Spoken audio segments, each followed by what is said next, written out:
Hello everyone, welcome back to this channel. Students from the chapter of accounting ratio. आज की class में हम लोग कुछ मिसलेनियस अकाउंट को जानेंगे, जैसे ग्रॉस प्रॉफिट रेशियो हो गया, net profit ratio, current ratio, डेब्ट टू इक्विटी रेशियो। इस जो सेवरल पार्ट पोर्शंस में हमें रेशियो का इंस्ट्रक्शंस मिलता है, इसको हम लोग करते चलेंगे। चलिए हम लोग देखते हैं। Students, from the following data, calculate the following ratios: gross profit ratios, net profit ratio, current ratios and debt to equity ratio. तो स्टूडेंट्स कुछ इंफॉर्मेशन हमारे पास दी गई है, जैसे net sales, cost of sales, net profit, current asset, stocks, current liabilities and finally paid up share capital and debentures.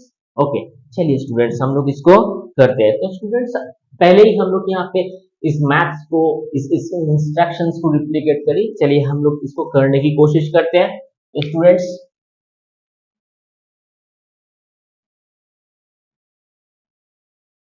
First जो instructions है gross profit ratio.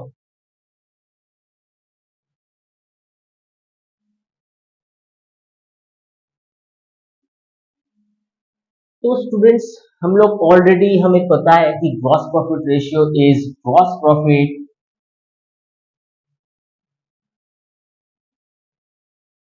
By net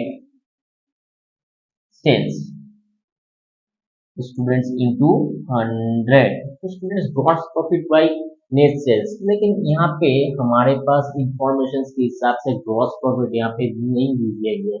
तो सिर्फ और सिर्फ हमारे पास नेट सेल्स तो है यहाँ पे, लेकिन ग्रॉस प्रॉफिट हमें आइडेंटिफाई करना पड़ेगा। तो in next line gross profit में हम लोग लिखेंगे नेट सेल्स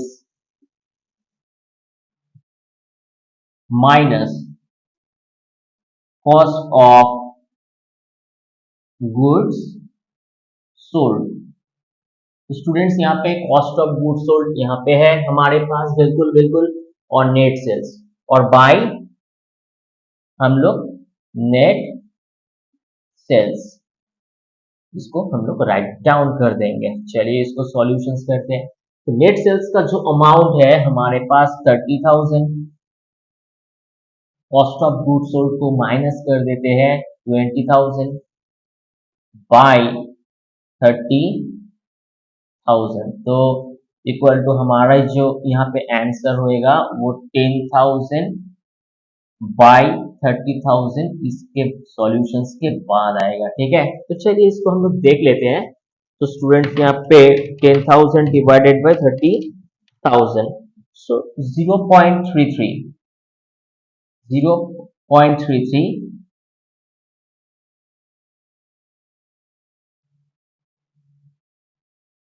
इंटू 100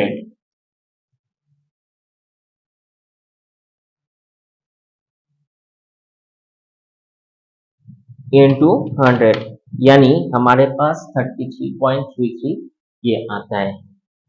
तो हम लोग ऐसे लिखेंगे कि 33.1/3, इसको भी हम लोग ऐसे भी लिख सकते हैं और इसको डेसिमल के फॉर्म में भी हम लोग लिख सकते हैं। तो 33.13 ये परसेंटेज के फॉर्म में बिल्कुल हमारे पास रेडी है। ठीक है, तो स्टूडेंट्स चलिए हम लोग नेक्स्ट पॉइंट्स की तरफ चलते हैं। जो इंस्ट्रक्शंस था नेट प्रॉफिट रेशियो, तो स्टूडेंट्स हम लोग लिखेंगे net profit ratio.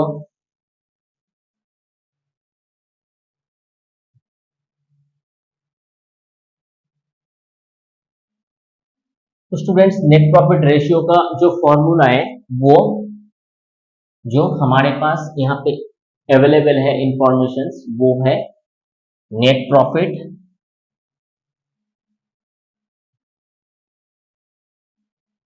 Bye net sales into 100। तो स्टूडेंट्स हमारे पास जो इंफॉर्मेशन है नेट प्रॉफिट का वो है, यहाँ पे जो अमाउंट है नेट प्रॉफिट का वो 3000 है, and by net sales 30,000। Into 100।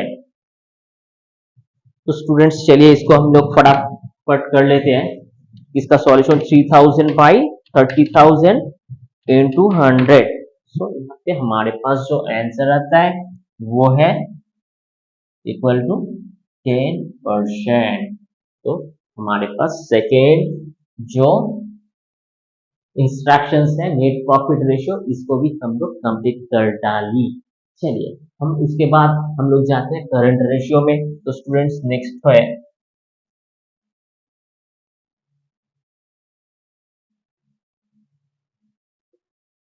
Current ratio.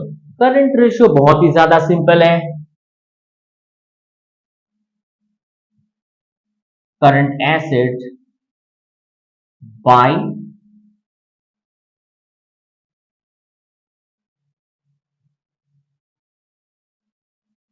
Current liabilities. तो स्टूडेंट्स हमारे पास करंट एसेट्स का जो इंफॉर्मेशन है वो 6000 है और करंट लायबिलिटीज 2000। तो 6000 will be right here bye 2000। सो उसके बाद जाके हमारे पास जो अमाउंट आता है वो है इक्वल टू 3। यानी हमारे पास ये आता है 3:1 के फॉर्म में। तो ये भी हो गया हमारा एक आंसर।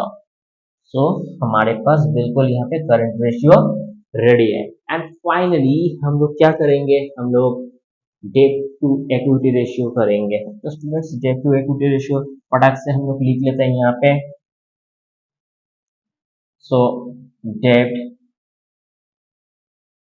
To equity ratio. तो डेट टू इक्विटी रेशियो का जो फॉर्मेशन है वो long term date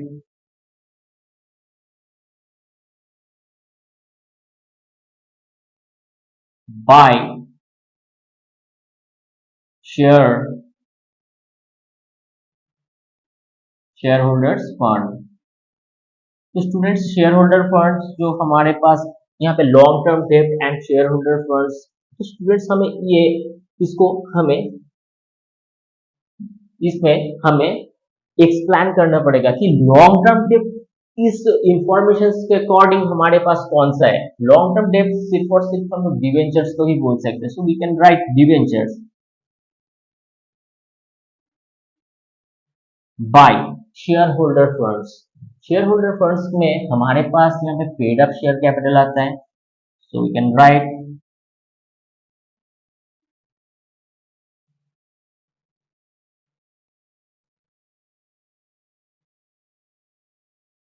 share capital. तो स्टूडेंट्स यहाँ पे हमारे पास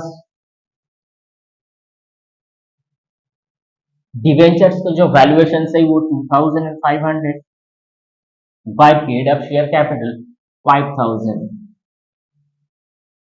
तो चलिए हम लोग देखते हैं कि हमारे पास यहाँ पे 2500 डिवाइडेड बाय 5000, सो 0.5।